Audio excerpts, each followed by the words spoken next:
everyone. Today, because we had a demand for it, we're doing something a little bit different. I oftentimes will tell you, please breathe, take a deep breath, use your breath, and my students are asking, is there a particular way to breathe? Is there anything important about breathing that we should know about?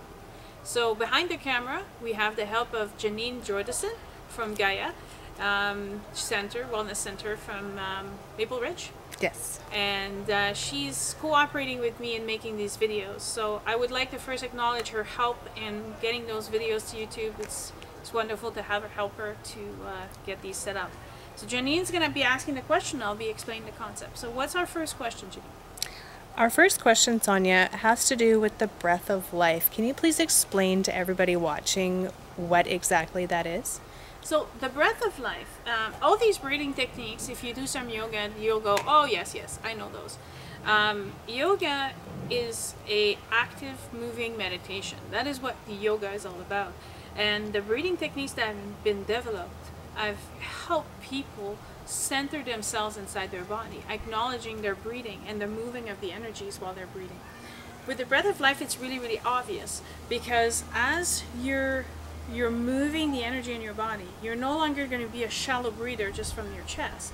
You're going to be using your entire lungs to breathe. So the technique goes like this. If you put your hand on your chest and you put your hand in your abdomen, when you breathe in, you want to push the air down. You want to breathe as deep as you can. So you'll look pregnant, so don't worry about it. And then you you absorb more air in the upper level of your chest. But you still don't breathe out.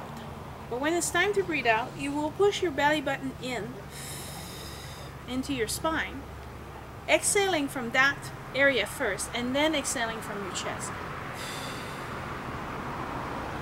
For some of you, this is going to sound very, very complicated. But it's actually a simple concept. We just forgotten how to breathe. If you look at young babies sleeping in their crib, you will see their stomach moving up and down. They are full breathers. They're using their entire lungs. In our daily activities and our stress and our anxiety in our world, we unfortunately live in a very tense situation, and the tenser our body gets, the less air we actually get inside of us. The breathing of the breath of life helps you breathe in the energy that you require for your body to be alive. Because you have a physical body that you feed with food and water, but you also have your mental body, emotional body, etheric body, and spiritual body that require universe's energy to be circulated, to be moved around. So again, this is what it will look like, and I will do a side view in a second for everybody to understand. The side view is very, very clear, but this is what it will look like.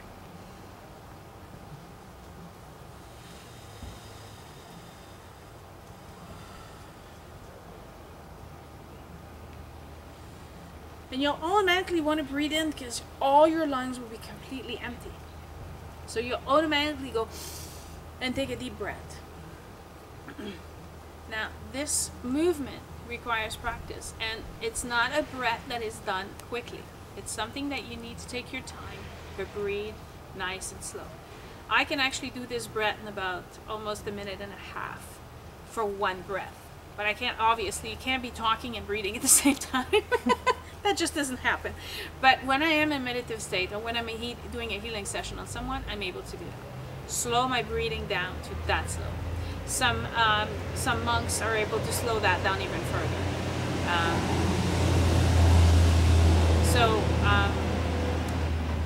For a lot of us, one of the reasons that makes this breathing so hard is because we have stagnant energy. We haven't used this part of our lungs for so long that unfortunately the energy is stagnant and it's stuck there. So we need to release that. So moving from the breath of life, can you please explain to everybody what the cleansing breath does? So the cleansing breath just takes that energy that is stuck in you, and think of it like cake mud on you. You go play, you have mud. I mean, the mud seems like nothing, but once you start scraping it off, you realize just how much was stuck to you. Latent energies and stagnant energies are the same thing. they become heavy. They cover you from the inside, and you don't realize it's there until you actually remove it. To remove this energies, those stagnant energies, you will need to be able to sit in this position, right? Because you need to have your abdomen free of movement. So if you're slouching, or if you're sideways, or you know, this won't work for you. You need to be able to breathe from this area. And this is a fast moving breath. And again, I'll show you a sideways vision of this, but I will demonstrate what this sounds like. Now, this is another important thing. When it comes to breathing, you will start to learn to make noise. It's not the same as snoring. It's important that you're letting this energy moving in and out of you, and that will make noise, and it's perfectly okay. That's the whole point. You're supposed to make noise when you're breathing in these techniques. The cleansing breath needs to be done 27 times in a fast repetition action. So what I do to keep track of it is I count on my fingers as I'm breathing. So I won't be counting out loud, because you'll see very quickly there's nothing else I can do but actually do this breath. I can't talk and breathe at the same time. And it looks like this.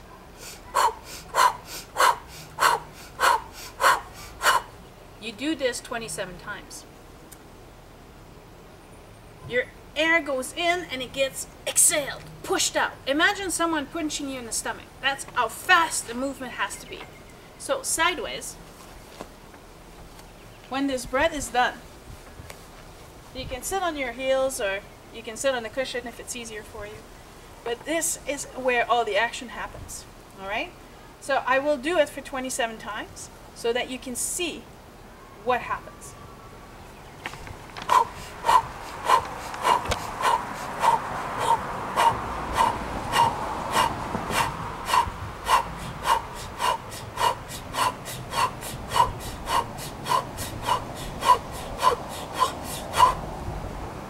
That was 27 times. It's rapid, it's rhythmic, and the importance of it is that some of you might feel dizzy if you're not used to this, so that's why it's important to sit close to the ground. But these energies are no longer stuck. They're moved and they're out of you. Now, if I promised you to do a side view of the breath of life, and for those of you who've practiced before and we're having a hard time getting that breath in, we built the video this way for a reason, because we want to show you the benefits of the cleansing breath. So, again, as you're going to be breathing the breath of life, you start here at your abdomen, and then I'm gonna put my hand here so you can see my hand move, and you can see on my chest. So you'll see my stomach go in and out as I'm breathing, but you'll see that my hands are not moving at first, and I'm not exhaling at first. All right, so this is the breath of life viewed sideways.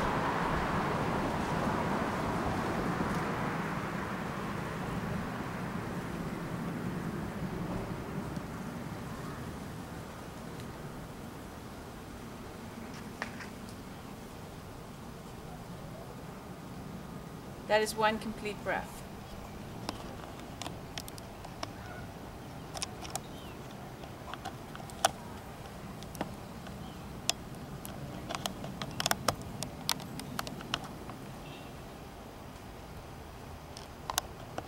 It's the complete opposite of the cleansing breath. Cleansing breath is fast, rhythmic, and must be done quickly. As this one is the complete opposite.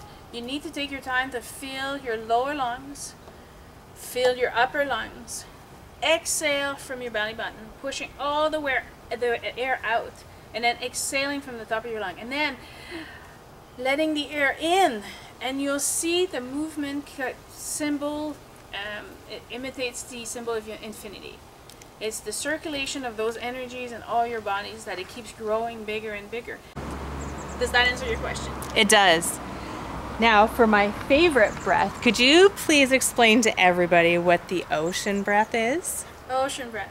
Ocean breath is a breath that is used also in yoga, but I apply it in all my shamanism Reiki sessions, and my soul retrieval journeys. This is also a time where, if you're meditating, you can use this breath to clear your vision. This breath is you breathe it 4 times because it represents the winds of the four directions. There it is. Wind medicine comes in and blows your uncertainties away. It blows the fog in front of the third eye away, and it clears your ability to see. All right. Call on the wind medicine, and wind medicine appears. It's wonderful. The wind medicine is you'll need to have a lot of breath to be able to do it, because you exhale a lot of air, as opposed to the breath of life where you're barely exhaling to strengthen and lengthen the breathing momentum. In this one, you'll let more air out to make the sound of the wind. And so as we do that, if you just take shallow breaths, you won't have much to breathe out. So you must be able to take a nice deep breath in and then hear the wind come out of you. This is an exercise that you'll need to practice, because we're so used to being told don't make noise, even with our breathing, that people are automatically shutting down these abilities that we have to use wind medicine. So now, wind medicine sounds like this.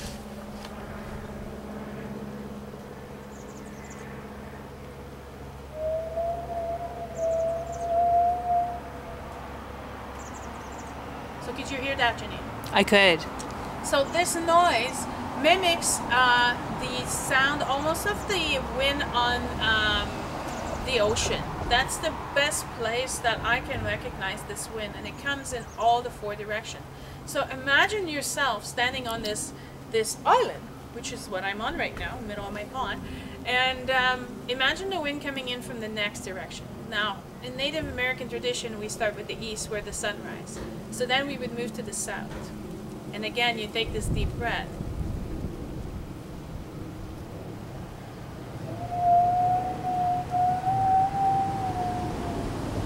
So it's not a whistling, right? It's really a breathing. And then we move to the west, and we breathe in the west, and we allow the western medicine to come in.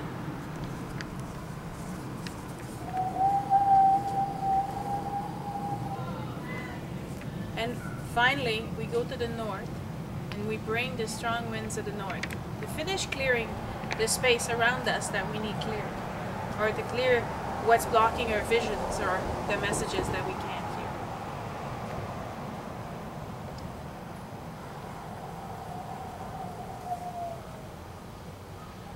Notice it sounded different. That will happen. You're not meant to produce the same sound for every of the direction. There's not a particular sound that you need to make. What you need to practice is to allow this sound to take place for the wind medicine to come in and help you.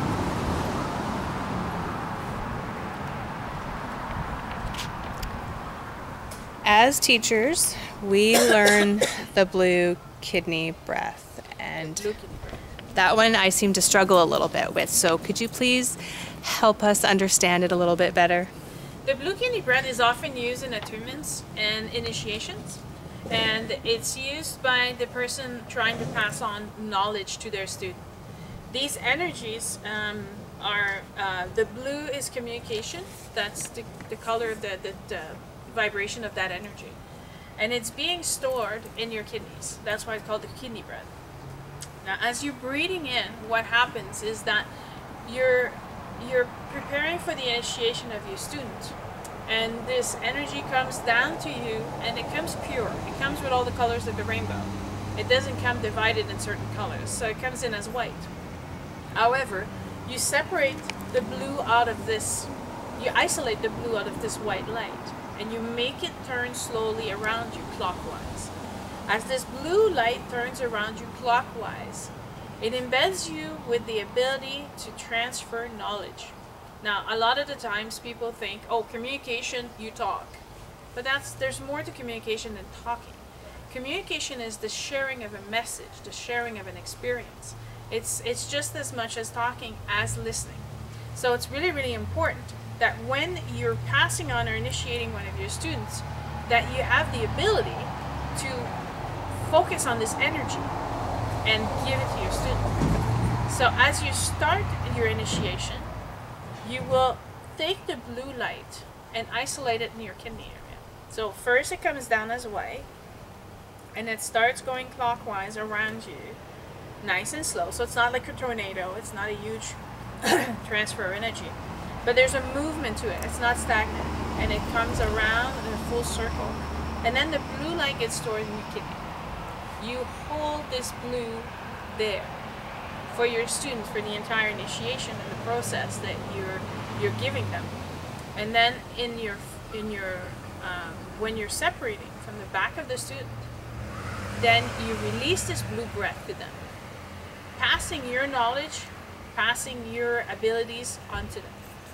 And so you simply breathe out, but you see the air coming all the way from your back, circling through all the three. So all of you comes and becomes a gift to your students. Thank you. And last but not least, my favorite color, the violet breath. Violet breath, again, is used in the initiation of a student into the hearts of healing, of light worker and energy work. Now, this purple breath is then added to the blue breath. So it starts the same way. You'll have the white light come down, and then the white light will start turning around you clockwise. And as it turns clockwise, you will see that blue breath, that blue color being isolated, and you'll be surrounded with that blue, and then you'll take that blue and you'll store it in your kidneys. And then the light will turn purple. Purple is the color of the universe. Purple is the color of your crown chakra, a color of the connection to the powers, to your higher self, to the sacredness of this universe. That is what purple is. And then you surround yourself with this purple color, and it comes all around you. At this point in time, that's when the Reiki students or Reiki teachers will put the point of their tongue up in the top of their palate and see the symbols being passed from their student from the top of their head, and the symbol doesn't move. It's very important. Although the air around you will move and be purple, and you'll be embedded in its egg of purple, which for those of you who wonder what masters that is, that's Master Saint-Germain, also known as Merlin. Is violet flame will come and surround you. And then you take the Tibetan master symbol, and you see it flow through your crown, through your third eye, into the tip of your tongue, and then you would breathe on top of the head of the student, keeping your tongue on the roof of your mouth the entire time. And this is the violet breath. In this passing of the other one, you're passing everything that you are in the blue breath. In the violet breath, you're passing the initiation from the masters, ascended masters. Awesome. Thank you so much, Sonia. You're very welcome. See you later, people.